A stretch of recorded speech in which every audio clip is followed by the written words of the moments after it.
ജന്മാദ്യസ്തേതോന്നയാതിതരതച്ചാർത്തേഷ്വവിജ്ഞസ്വരാട് തേനേ ബ്രഹ്മഹൃദായ ആദികവേ മുഖ്യന്തയത് സൂരയ തേജോവാരിമൃതാം യഥാ വിനിമയോ യത്രത്തിസർഗോ മുഷാദാംനാസേന സദാ നിരസ്തകുഹകം സത്യം പരം ധീമഹി. നമസ്കാരം.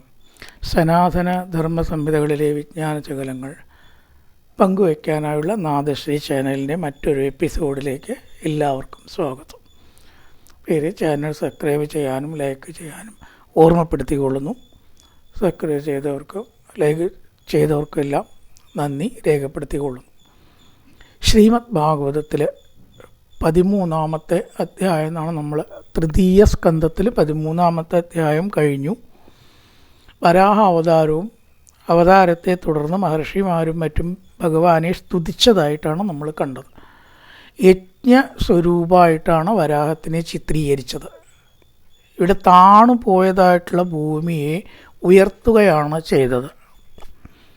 ഭൂമി ധർമ്മം വളരെയധികം അധപ്പതിച്ച് താത്വികമായിട്ട് നോക്കുമ്പോൾ ഇവിടെ ഭൂമി തന്നെ താണു എന്നാണ് കഥ. താത്വികമായിട്ട് നോക്കുമ്പോൾ ഭൂമി എങ്ങനെയാണ് അധപ്പതിക്കുക? ധാർമ്മിക നിലവാരം താഴുമ്പോൾ. അപ്പോൾ എങ്ങനെയാണ് അതിനെ ഉയർത്തുക? യജ്ഞാദി കാര്യങ്ങൾ. യജ്ഞം എന്ന് പറഞ്ഞാൽ തന്നെ എന്താണ്? ഈശ്വരാർപ്പണമായിരിക്കുന്ന കാര്യങ്ങളാണ് യജ്ഞം. യത്നവും യജ്ഞവും തമ്മിലുള്ള വ്യത്യാസം, യത്നം നമ്മുടെ സാധാരണ പ്രവൃത്തികൾക്കൊക്കെ യത്നം എന്ന് പറയാം. തീവ്രയത്നം, ഇന്ന ശുചീകരണ യത്നം, അതൊക്കെ ശരിക്കും യജ്ഞമൊന്നുമല്ല. യത്നം എന്നേ പറയാൻ പറ്റൂ. പക്ഷെ ഒരക്ഷരത്തിൻ്റെ വ്യത്യാസമാണ് യജ്ഞം. അപ്പോൾ ഭഗവത് സമർപ്പണമായിരിക്കുന്ന കർമ്മങ്ങൾക്കാണ് യജ്ഞം എന്ന് പറയുക. അതുകൊണ്ട് മാത്രമേ ഭൂമി ഉയരുള്ളൂ എന്നാണ് താത്വികമായിട്ടുള്ള അർത്ഥം. ഇത്രയും കേട്ടപ്പോൾ അടുത്തതായിട്ട് മൈത്രേയ മഹർഷിയോട് ചോദിച്ചു എന്ന് പറയുകയാണ് ശുഗമഹർഷി. പിന്നെയും ചോദ്യോത്തരങ്ങൾ തുടരുന്നു. ശ്രീ ശുഗ ഉവാച നിശമ്യ കൗഷാരവിണോപവർണിതാം ഹരേ കഥാം കാരണസൂകരാത്മന പുനഃസ പപ്രച്ഛ തമുദ്യതാഞ്ജലിർന ചാതി തൃപ്തോ വിതുരോ ധൃതവ്രത. കൗഷാരവിണോപവർണിതാം ഹരേ കഥാം. ഹരിയുടെ കഥ ആര് വർണ്ണിച്ചത്? കൗഷാരവിണോപവർണിതാം, മൈത്രേയർ വർണ്ണിച്ചത്. കൗഷാരവിണ പറഞ്ഞാൽ അവിടെ മൈത്രേയരാണ്. അത് കേട്ടിട്ട് നിശമ്യ വിതുരൻ എന്തുണ്ടായി? വളരെയധികം ജിജ്ഞാസ ഉണ്ടായി. കാരണസൂകരാത്മന, ഏത് രൂപവും ഭഗവാന്റെ അത്ഭുതമാണ്. അതാണ് ഒരുപാട് ദിക്കിലേക്കൊക്കെ ഹരേരത്ഭുതകർമ്മണ ഹരേരത്ഭുതകർമ്മണ ഹരേരത്ഭുതകർമ്മണ. എല്ലാ കർമ്മവും നമ്മുടെ കർമ്മം പോലെയായാൽ പിന്നെ അതിന് വല്ല അത്ഭുതമുണ്ടോ? ഒക്കെ അത്ഭുതമാണ്. ആ കാരണസൂകര സ്വരൂപത്തെ എടുത്ത് ഭൂമിയെ ഉദ്ധരിച്ചു എന്ന് കേട്ടപ്പോൾ പുനഃസപപ്രച്ഛ തമുദ്യതാഞ്ജലിർ, രണ്ട് കൈയും കൂപ്പിയിട്ട് വിതുരൻ ചോദിച്ചു. അത്ഭുതം കൊണ്ട് ഭക്തി വർദ്ധിച്ചു ഭഗവാന്റെ ഓരോ പ്രവൃത്തികളെ ചിന്തിച്ചിട്ടേ. എന്നിട്ടോ നചാതി തൃപ്തോ, ഒട്ടും മതിയായില്ല കേട്ടിട്ട് എന്നർത്ഥം. ഈശ്വരകഥയുണ്ടോ? ആ വേണ്ട പോലെ കേട്ടാൽ മതിയാവണു. അപ്പം എങ്ങനെ കേട്ടത്? അതും കൂടെ പറയണ്ട. ധൃതവ്രത, വ്രതത്തോടു കൂടിയിട്ടാണ് കേട്ടിരിക്കണത്. അതീവ നിഷ്ഠയോട് കൂടിയിട്ട്, മറ്റെവിടേക്കും മനസ്സ് പോകാതെ പിടിച്ചു നിർത്തിയിട്ടാണ് ആര് കേൾക്കണ? വിതുരൻ. അവത്തിൻ്റെ മുമ്പിലിരുന്ന മനസ്സ് എവിടേക്കും പോവില്ല അത്രേ. ശരിക്ക് പിടിച്ച് നിർത്തുമൊന്നും വേണ്ടെന്നാ നമ്മുടെയൊക്കെ ഒരു അനുഭവം വരെ എന്താ പറയുക, പിടിച്ച് നിർത്തേണ്ട ആവശ്യമൊന്നുമില്ല, അതവിടെ നിന്നോളും. അതെന്താ വെച്ചാൽ ഭാഗവതത്തിൻ്റെ ഒരു കഴിവാണ്. അതാണ് ഈ യോഗവും ധ്യാനവും ഒക്കെ സാധാരണക്കാർക്ക് ബുദ്ധിമുട്ടാണെന്ന് പറയാൻ കാരണം. കാരണം ഈ മനസ്സിനെ നിർത്തില്ല. അത് തന്നെ നിൽക്കണം. തന്നെ നിന്നാൽ വഴിയുണ്ട്. അതിനെന്താ മാർഗം? ഭാഗവതം കേൾക്കുക. എന്താ സംശയം? അതിൻ്റെ മുമ്പിൽ വന്ന് നോക്കൂ. നമ്മൾ പിടിച്ച് നിർത്താതെ തന്നെ മനസ്സ് അവിടെ നിൽക്കും. അതാണ് ഭാഗവതത്തിൻ്റെയും ഈശ്വരകഥകളുടെയും ഒരു ശക്തി. അപ്പം അതാണ് ഇവിടെ ധൃതവ്രത, വടക്കും മനസ്സ് പോവാണ്ടാണ് കേട്ടിരിക്കണം. അതീവ ശ്രദ്ധയോടുകൂടി കേട്ടതായിട്ടുള്ള വിതുരനോ പിന്നെയും കേൾക്കണം, അതിനെപ്പറ്റി അറിയണം. നചാതി തൃപ്തോ, തൃപ്തനല്ലാതെ, കേട്ടിട്ട് മതി വരാതെ എന്നർത്ഥം. തൃപ്തി എന്ന് പറഞ്ഞാൽ നല്ലതാണ് കേട്ടോ, അതില്ലായിട്ടല്ല. കേട്ടിട്ട് സന്തോഷം ഉണ്ടായി. അതിതൃപ്തോ എന്ന് പറഞ്ഞാൽ അവിടെ അർത്ഥം എടുക്കേണ്ടത് മതിയാകാതെ എന്നാണ്. ഇനിയും കേൾക്കണം. കേട്ടു. എന്നിട്ട് എന്തേ ചോദിച്ചത്? വിതുര ഉവാച തേനേവതു മുനിശ്രേഷ്ഠ ഹരിണായജ്ഞമൂർത്തിന ആദിദൈത്യോ ഹിരണ്യാക്ഷോ ഹത ഇത്യനുശുശ്രുമ.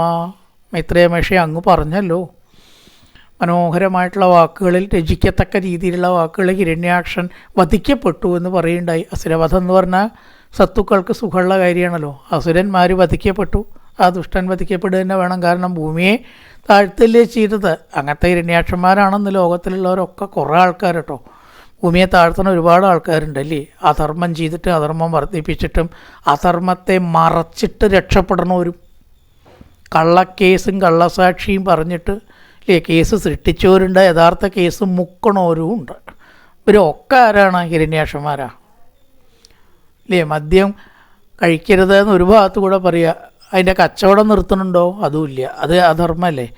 ഇതൊക്കെ ശരിക്കും ഈ ഹിരണ്യാക്ഷൻ വെള്ളത്തിൽ മുക്കുക എന്ന് പറഞ്ഞാൽ വെള്ളം തന്നെയാണത്. അപ്പം അങ്ങനത്തെ ഹിരണ്യാക്ഷന്മാരെ വധിക്കപ്പെട്ടാൽ ഏറ്റവും ഭൂമിക്ക് നല്ലതാണ് അല്ലേ. അപ്പം അത് സന്തോഷിച്ചു. ഹരിണാ യജ്ഞമൂർത്തിന ആദിദൈത്യോ ഹിരണ്യാക്ഷോ ഹത. ആ ഹിരണ്യാക്ഷൻ വധിക്കപ്പെട്ടു എന്ന് കേട്ടല്ലോ. ഇത്യനുശുശ്രുമ. ആരായിരുന്നു ഈ ഹിരണ്യാക്ഷൻ? ഇവൻ ഈ ഭൂമിയെ വെള്ളത്തിൽ കൊണ്ട് താഴ്ത്താൻ എന്താണ് കാരണം? തസ്യ ചോ ഉദ്ധരത ക്ഷോണീം സ്വദംഷ്ട്രാഗ്രേണ ലീലയാ. ഭഗവാൻ തൻ്റെ തേറ്റയുടെ മുകളിൽ ഒരു ചെറിയ മുത്തങ്ങപ്പുല്ല് എടുത്തതുപോലെ എടുത്തു എന്നും കേട്ടു. സ്വദംഷ്ട്രാഗ്രേണ, ദംഷ്ട്രാഗ്രത്തിൽ കളിയായിട്ട് ദൈത്യരാജസ്വജ ബ്രഹ്മൻ കസ്മാധേതോർ അഭൂൺ മൃത. മൃത എന്ന് പറഞ്ഞാൽ യുദ്ധം. ഹേ ബ്രഹ്മൻ, ദൈത്യരാജസ്യ കസ്മാത് മൃത അഭൂത്. ആ അസുരനുമായിട്ട് എങ്ങനെയാ യുദ്ധം വെട്ടിയത്? പെട്ടെന്ന് എന്തായാലും ഒരു സെക്കൻഡ് കൊണ്ട് അങ്ങോട്ട് മരിച്ചിട്ടൊന്നും ഉണ്ടാവില്ല. അപ്പോൾ അവിടെ ലേശം ഒരു യുദ്ധമുറ ഉണ്ടാവും. അതൊന്ന് കേൾക്കാൻ എനിക്ക് താല്പര്യമുണ്ട് എന്ന് പറയുകയാണ്. എങ്ങനെയൊക്കെയാണ് ഭഗവാൻ ഹിരണ്യാക്ഷനോട് യുദ്ധം ചെയ്ത് കീഴടക്കിയത്? അവൻ എന്തൊക്കെ പരാക്രമമാണ് കാണിച്ചത്? അതൊക്കെ ഒന്ന് വർണ്ണിച്ചുകൂടെയും ചോദിക്കുകയാണ്. മൈത്രേയ ഉവാച സാധുവീരത്വയാ പൃഷ്ടം അവതാരകഥാം ഹരേ. ഹരേ അവതാരകഥാം ത്വയാ പൃഷ്ട. ഭഗവാന്റെ കഥ അങ്ങിങ്ങനെ ചോദിച്ചില്ലേ? നന്നായി. എനിക്ക് പറയാൻ അവസരം കിട്ടിയതുകൊണ്ടേ ഈ പറയാനുള്ള അവസരം തരുന്നവരോടും കൂടി നന്ദി പറയണം എന്നാണ്. ഇത്രയും നേരം നമ്മുടെ മനസ്സ് ഈശ്വരനിലല്ലേ. അപ്പം അതിനാരാ അവസരം തന്ന് പറയാൻ? പറഞ്ഞവർ ചോദിച്ചവർ. അപ്പം അതുകൊണ്ട് നിങ്ങൾ അങ്ങ് ഈ ചോദിച്ചത് നന്നായി. ഭഗവാന്റെ അവതാരകഥയല്ലേ പറയേണ്ടതും ചിന്തിക്കേണ്ടതും കേൾക്കേണ്ടതും. വേറെ എന്തെങ്കിലുമൊക്കെ ചിന്തിച്ചിട്ടും പറഞ്ഞിട്ടും വല്ല കാര്യമുണ്ടോ? എത്തും മൃച്ഛസി മർത്യാനാം മൃത്യുപാശവിഷാദനീം. എന്താ ഈശ്വര കഥ പറയുക, ചിന്തിക്കുക, ചോദിക്കുക ഒക്കെ പറയണതിൻ്റെ പ്രയോജനം? ഈശ്വരകഥ ധാരാളം പറയാനുള്ള അവസരം കിട്ടുക എന്ന് പറഞ്ഞാൽ ഇഷ്ടം പോലെ അല്ലേ, കാശും ദക്ഷിണയും പേരും കിട്ടുക. അതുമാത്രമല്ല കേട്ടോ, അതൊക്കെ ഇന്ന് കിട്ടുന്ന ആളെ ചിലപ്പോൾ ഇല്ലാണ്ട് ചെയ്യുന്നു വരും. ഈ കാശും പേരൊക്കെ എന്നും നിലനിൽക്കുമോ? പക്ഷേ നശിക്കാത്ത ഒന്ന് കിട്ടുന്നുണ്ട്. അതുകൊണ്ട് എന്താ, അത് മൃത്യുപാശത്തിൽ നിന്നുള്ള രക്ഷ. അത് വലിയൊരു കാര്യമാണ്. മൃത്യുവിൻ്റെ ആ ഭയത്തിൽ നിന്ന് ഏതൊരാൾക്കാ പേടിയില്ലാത്തത്? പക്ഷേ ഭക്തന്മാർക്കത് വലിയ പ്രശ്നമൊന്നുമില്ല. ഈ ലോകത്തിലുള്ളതൊക്കെ ഇപ്പോൾ ഉപേക്ഷിച്ചിട്ടാണ് പോവാൻ എത്ര പേടി സങ്കടം ഉണ്ടാവും ഒരാൾക്ക് സാധാരണ നിലയ്ക്ക് അല്ലേ. അപ്പം ഇതൊക്കെ ഇപ്പം ഇന്നലെ വന്നിട്ട് നാളെ ഇല്ലാണ്ട് എവണതാണെന്നുള്ള ബോധത്തോടു കൂടിയാണ് അവൻ അനുഭവിക്കണത്. അവൻ ഇതൊക്കെ അനുഭവിക്കണമൊക്കെ ഉണ്ട്. ഭാര്യ ഉണ്ടാവാം, മക്കളുണ്ടാവാം, സംഗീതം ഉണ്ടാവാം, നല്ല ഭക്ഷണം കഴിക്കുന്നുണ്ടാവും, ചെരുപ്പിടുന്നുണ്ടാവും ഇല്ലേ, നല്ല ചെരുപ്പിനിടാം. പക്ഷെ ഇതൊക്കെ എന്ത് വിചാരിച്ചിട്ടാണ് ചെയ്യണം? ഇതൊന്നും നാളേക്ക് നിലനിൽക്കുന്നതല്ല എന്ന ധാരണയോട് കൂടി ഇന്നൊക്കെ എന്നെ ഇങ്ങോട്ട് ക്ലോസ് ചെയ്യാൻ അവനൊരു വിഷമം ഉണ്ടാവില്ല. ഒരു ഷട്ടർ ഇടണ പോലെയുള്ളൂ. അതാണ് വ്യത്യാസം. മറ്റുള്ളവരും അനുഭവിക്കുന്നുണ്ട്, ഈശ്വരവിശ്വാസികളായിട്ടുള്ള ഭക്തന്മാരും അനുഭവിക്കുന്നുണ്ട്. അവർ സാധാരണ ജീവിതത്തിൽ വ്യത്യാസമൊന്നുമില്ല, വ്യത്യാസം ഉണ്ടാവാൻ പാടില്ല. പക്ഷേ അതിൻ്റെ ഉള്ളിൽ വേറെ വ്യത്യാസം ഉള്ളത് എന്താ ചോദിച്ചാൽ ഇതൊക്കെ ഇന്നേക്ക് ഈ സെക്കൻഡ് വെച്ച് ഷട്ടർ ഇടാൻ അവനൊരു വിഷമമില്ല. കാരണം അവൻ അതൊക്കെ കരുതിയിട്ടാണ് ഇരിക്കുന്നത്. ഈ ബസ് പോകുമ്പോൾ ഇറങ്ങേണ്ട സ്ഥലം എത്തുന്ന ഉറപ്പില്ലാണ്ട് ആരെങ്കിലും ഇരിക്കുന്നുണ്ടോ? അതുപോലെയുള്ളൂ. തല ആയാൽ ബെല്ലടിച്ചു, ബസ് നിർത്തി, ഇറങ്ങി. അതാണ് മൃത്യുപാശ വിഷാദനിയും. മൃത്യുപാശത്തിൻ്റെ പിടിയിൽ പെട്ട അമരുന്നില്ല അവൻ. മൃത്യു അവനും ഉണ്ട്, പക്ഷേ ആ മൃത്യുവിനെയൊക്കെ അവൻ ചിരിച്ചിട്ട് നേരിടുന്നു എന്നർത്ഥം. അപ്പം അങ്ങനത്തെ കഥ അല്ലയോ മൈത്രേയ മഹർഷിയെ പറഞ്ഞു തരണം, പറയാൻ കാരുണ്യം ഉണ്ടാവണേ എന്ന് പറയുകയാണ്. ഏയോത്താനപദപുത്രോ മുനിനാഗീതയർഭക മൃത്യോ കൃത്തേവ മൂർത്തിനങ്ക്രീം ആരുരോഗഹരേ പദം. ഞാനൊരു ഉദാഹരണം കൊണ്ട് സമർത്ഥിക്കുകയാണ്. ഈശ്വരകഥ കേട്ടാൽ അങ്ങനെയൊക്കെ ഉണ്ടാവുമോ? ഭക്തനായിട്ടുള്ള ധ്രുവന് വരാൻ പോണ കഥ കേട്ടോ.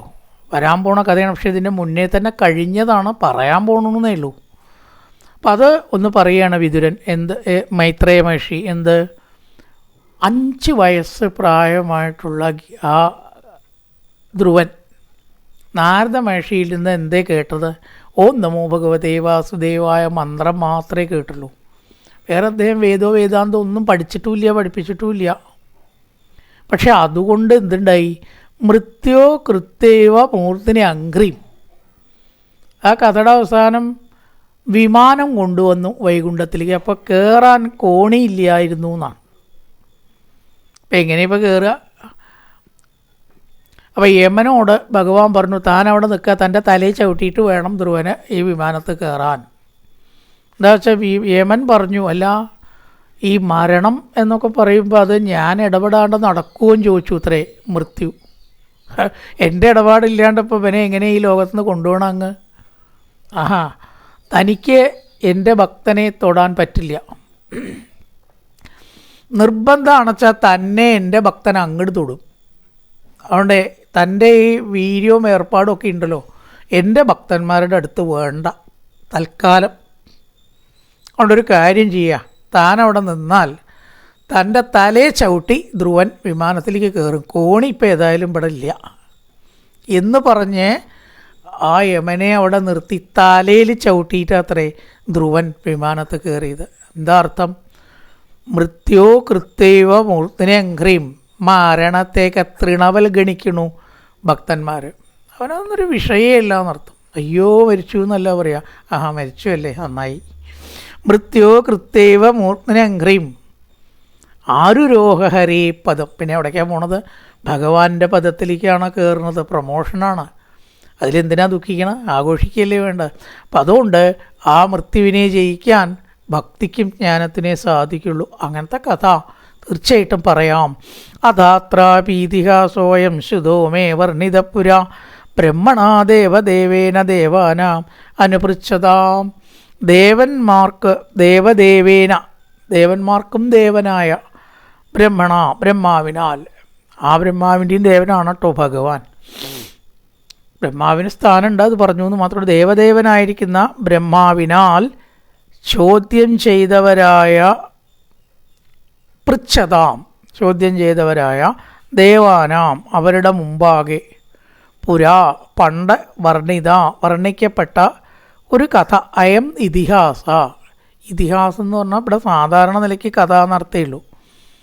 പുരാണം ഇതിഹാസം എന്നൊക്കെ പറയുമ്പോൾ സാങ്കേതിക അർത്ഥമായിട്ട് പറയുമ്പോൾ വ്യത്യാസങ്ങളുണ്ട്. ഇവിടെ ഇപ്പോൾ ഇതിഹാസം എന്ന് പറഞ്ഞാൽ ഇതിഹാസം പുരാതനം പഴയ കഥ എന്നർത്ഥമേ ഉള്ളൂ. വിശേഷ അർത്ഥങ്ങളൊന്നും എടുക്കേണ്ട ആവശ്യമില്ല. ആ കഥ ഇതിഹാസം അത്രാപി മേ എൻ്റെ മനസ്സിൽ ഉണ്ട്. പണ്ട് ദേവന്മാർക്ക് പറഞ്ഞു കൊടുത്തൊരു കഥ, അത് ഞാൻ അങ്ങേക്ക് പറഞ്ഞു തരാം. അതാത്രാപി അയം ഇതിഹാസം. കഥ ഞാൻ പറഞ്ഞുതരാം. അത് ഞാൻ എങ്ങനെ കേട്ടതാ?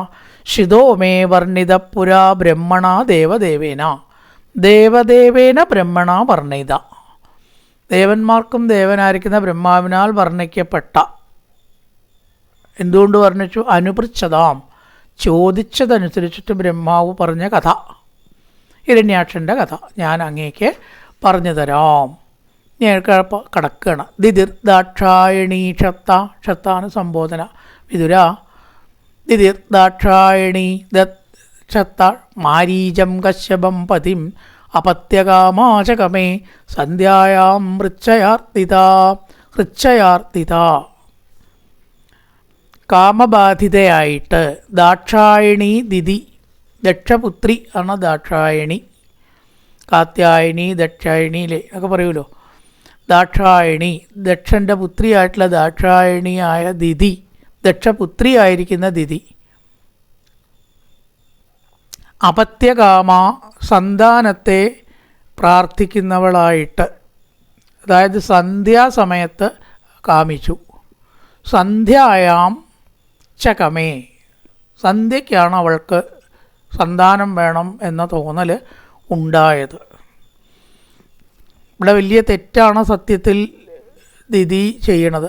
ദിതിർ ദാക്ഷായണി ക്ഷത്ത ഹേ ക്ഷത്ത ദാക്ഷായണി ദിതി ആപത്യം സന്ധ്യായാം ഋച്ഛയാർത്ഥിത കാമേ. സന്ധ്യാസമയത്ത് കാമാർത്ഥിതയായിട്ട് പതിയായിട്ടുള്ള കശ്യപനോട് സന്താനത്തെ അർത്ഥിച്ചു. സന്ധ്യാ സർവത്ര വർജയേൽ. സന്ധ്യാസമയത്ത് യാതൊന്നും ചെയ്യരുത്, ഈശ്വരകാര്യം ഒഴികെയെന്നാണ്. സന്ധ്യ എന്ന് പറഞ്ഞാൽ രാവിലെയുണ്ട് വൈകുന്നേരമുണ്ട്, രണ്ടും സന്ധ്യയാണ് കേട്ടോ. പ്രഭാത സന്ധ്യ അത് നമുക്ക് സാധിക്കില്ല. അതുകൊണ്ടാണ് സായം സന്ധ്യയ്ക്ക് നാമജപത്തിന് പ്രാധാന്യം കൊടുത്തത്. വിശേഷിച്ച് തിരക്കൊന്നുമില്ല, രാവിലത്തെ കാര്യങ്ങൾ പകലത്തേക്കാണ് കഴിഞ്ഞിട്ടുണ്ടാവും, രാത്രിയത്തേണ് തുടങ്ങണേ ഉണ്ടാവുള്ളൂ. അപ്പോൾ നല്ലൊരു ഇടവേളയാണ് സാധാരണക്കാർക്ക് സായം സന്ധ്യ. അപ്പോഴാണ് നാമം ചെല്ലാൻ പറ്റിയ സ്ഥലം, ഈശ്വര കാര്യത്തിന് പറ്റിയ സമയം എന്നാണ്. പകൽ കർമ്മരംഗത്തേക്ക് പ്രവർത്തിക്കുന്നത് കൊണ്ടാണ് നമുക്ക് ഈ വൈകുന്നേരത്തെ സന്ധ്യയ്ക്ക് പ്രാധാന്യം വന്നത്. സൗകര്യമുള്ളവർക്ക് രാവിലെ ആവാം, കാരണം മനസ്സിന് ഉത്സാഹമുള്ള സമയമാണ് രാവിലെ, നല്ലൊരു സമയമാണ്. പക്ഷെ അത് എല്ലാവർക്കും അതിൽ പ്രവർത്തിക്കാൻ പറ്റാത്തതുകൊണ്ട് ഓരോ കാര്യങ്ങൾ ചെയ്യണമല്ലോ. അപ്പോൾ എന്തായാലും ആ സന്ധ്യയ്ക്ക് വേറൊരു കാര്യവും ചെയ്യരുത് എന്നാണ്. ശരിക്ക് ഭക്ഷണം കഴിക്കുക, പഠിക്കുക, പഠിപ്പിക്കുക, സ്ത്രീ പുരുഷ ബന്ധത്തിൽ ഏർപ്പെടുക, ലോക കാര്യങ്ങളെക്കുറിച്ച് പരദൂഷണം പറയുക, ടി വി കാണുക, ഇതൊന്നും 6, 8, 7 പാടില്ല.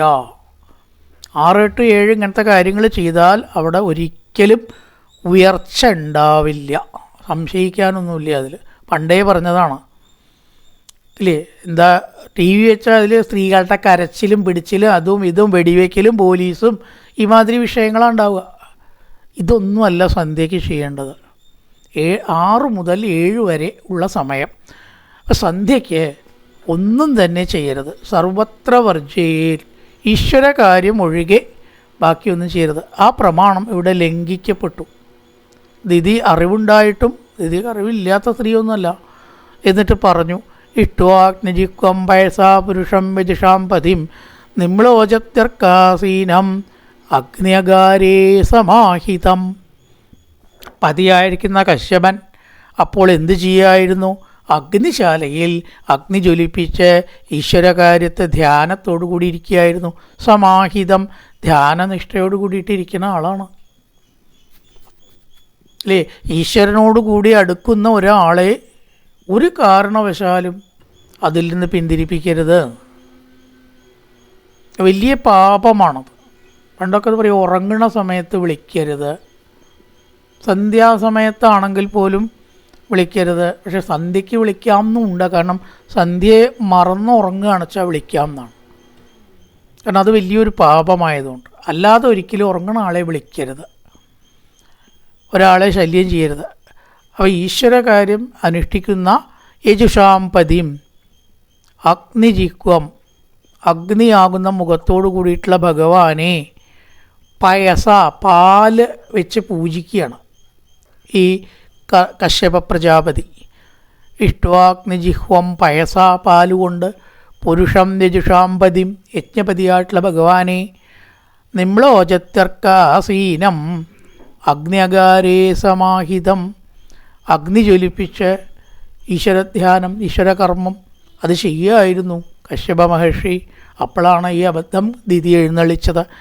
ഏഷമാം ത്വത്കൃതേ വിദ്വൻ കാമ ആത്തശരാസന തുനോദിതീനാം നിക്രമ്യ രംഭാമിവ മദംഗജ. കാമദേവൻ വില്ലെടുത്ത് എന്നെ വല്ലാതെ പീഡിപ്പിക്കുന്നു എന്ന് പറയാണ് ദിതി. ആത്തശരാസന, ആത്തം എടുത്ത, ശരം എടുത്ത് എന്നെ ഏഷ കാമ മന്മഥൻ വിഷമിപ്പിക്കുന്നു. എന്തിന്? ത്വത്കൃതേ, അങ്ങയോടുകൂടി ചേരാനായിട്ട്. രംഭാം മദംഗജ ഇവ.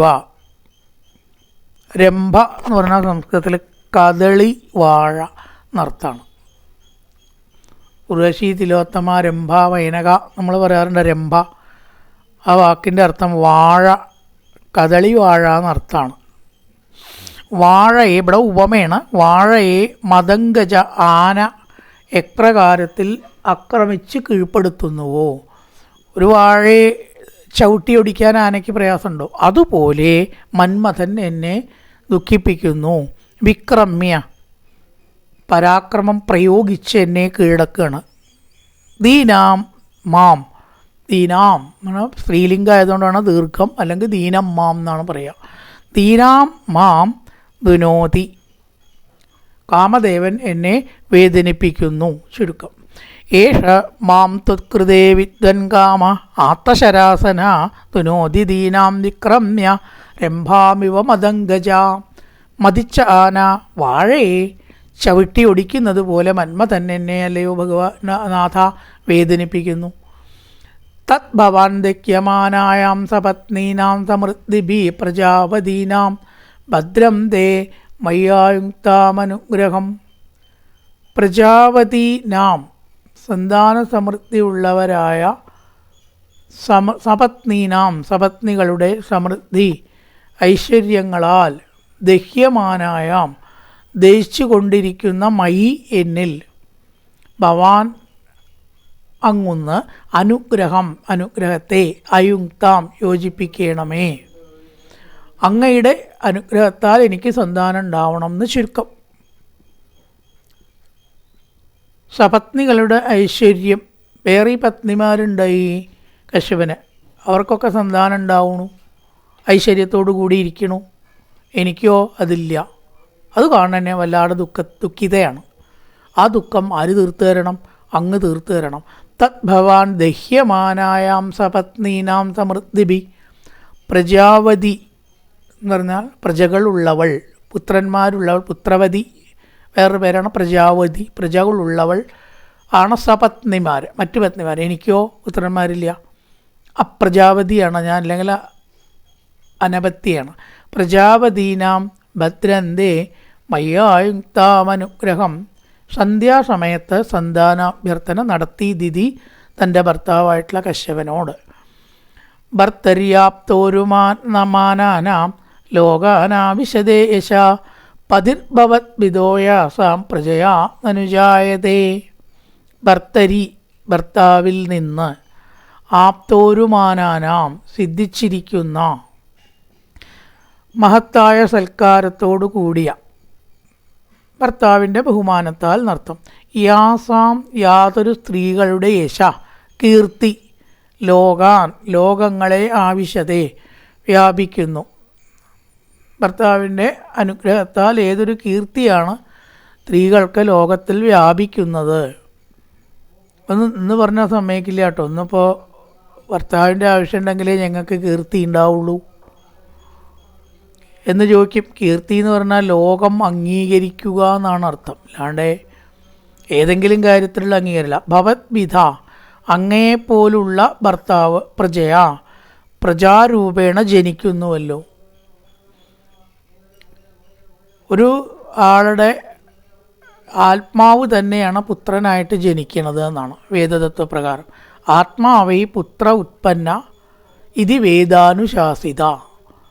നമ്മുടെ ആത്മാവാണ് പുത്രനായിട്ട് ജനിക്കണത്. അപ്പം അതുകൊണ്ട് അങ്ങ് പുത്രനായിട്ട് എനിക്ക് വരണം എന്ന് പറഞ്ഞാൽ അങ്ങയിൽ നിന്ന് പുത്രൻ ഉണ്ടാവണം എന്ന് അർത്ഥമേ ഉള്ളൂ. ഒരാൾ തന്നെയാണ് അത്രേ അയാളുടെ പുത്രനായിട്ട് ശരിക്കും വരണം, ആത്മാവാണെന്നാണ്.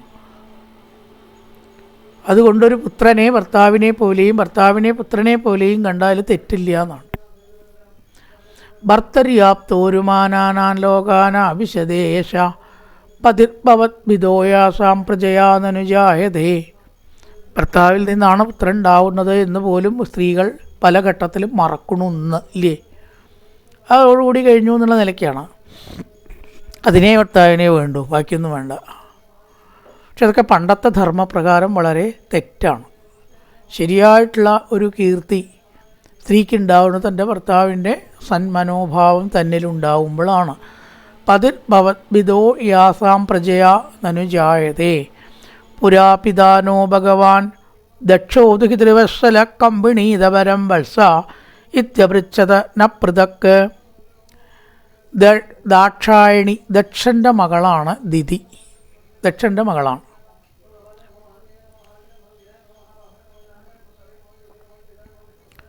ദുഹിതൃവത്സല പുത്രിമാരിൽ വാത്സല്യമുള്ള ഭഗവാൻ.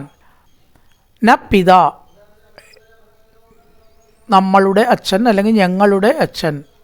ദക്ഷൻ വത്സാഹ അല്ലയോ വത്സകളെ കം വരം പ്രണീത ആരെ ഭർത്താവായി വരിക്കുന്നു എന്ന് ചോദിച്ചു. അല്ലയോ വത്സകളെ ആരെ ഭർത്താവായിട്ട് വരിക്കുന്നു എന്ന് ചോദിക്കുകയുണ്ടായി. ഇതി ന പൃഥക് ഞങ്ങളോട് ചോദിച്ചു, വേറെ ഓരോരുത്തരോടും ചോദിക്കുകയുണ്ടായി. പഴയ ഒരു കാര്യം പറയുകയാണ്. ദിതി പുരാ പിതാ നോ ഭഗവാൻ ദക്ഷോ ദുഹിതൃവത്സല. പുത്രി സ്നേഹം ഉള്ളതായിട്ടുള്ള ദക്ഷൻ ഞങ്ങളോട് ചോദിച്ചു, ആരെയാ നിങ്ങൾക്ക് ഭർത്താവായിട്ട് വേണ്ട കുട്ടിയോളെ?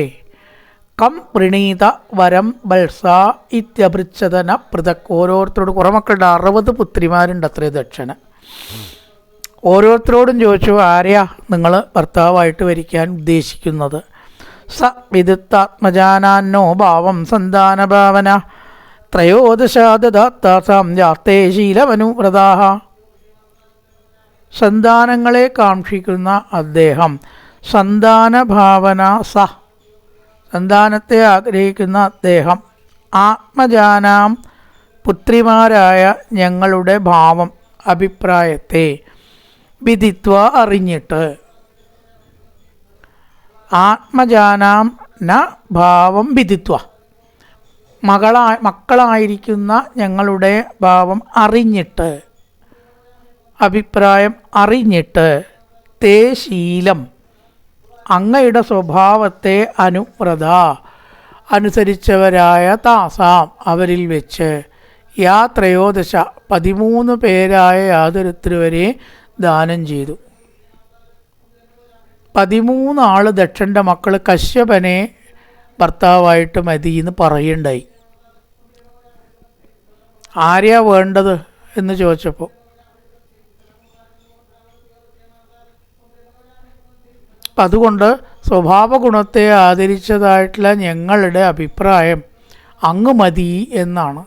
സന്താനാഭിവൃദ്ധി ഉണ്ടാവും എന്ന കാരണത്താലാണ് ഞങ്ങൾ 13 പേരാണ് ദക്ഷൻ്റെ 60 പുത്രിമാരിൽ 13 പേരെയാണ് കശ്യപന് വിവാഹം കഴിച്ചു കൊടുത്തതെന്നാണ്.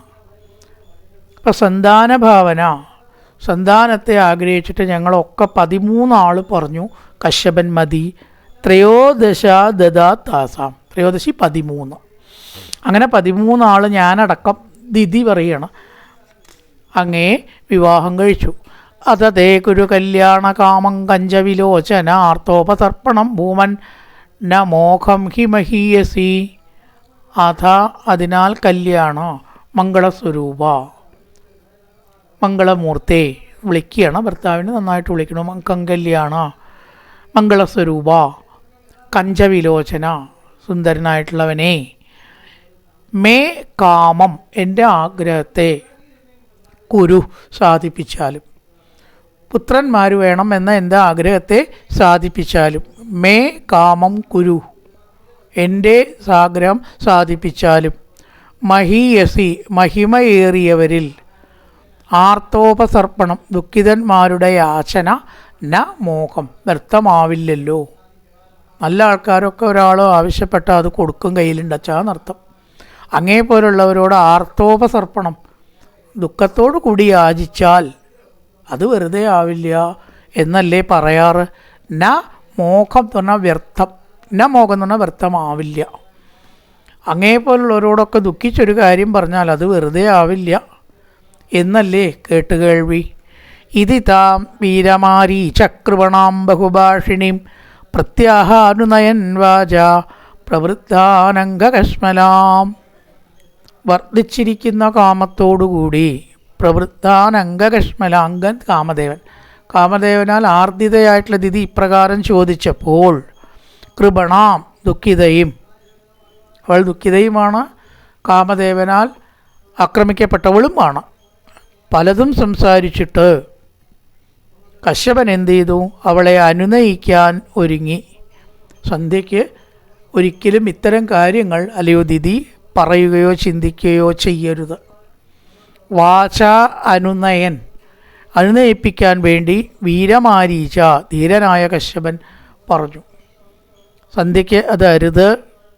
എന്താണ് സന്ധ്യയുടെ പ്രാധാന്യം?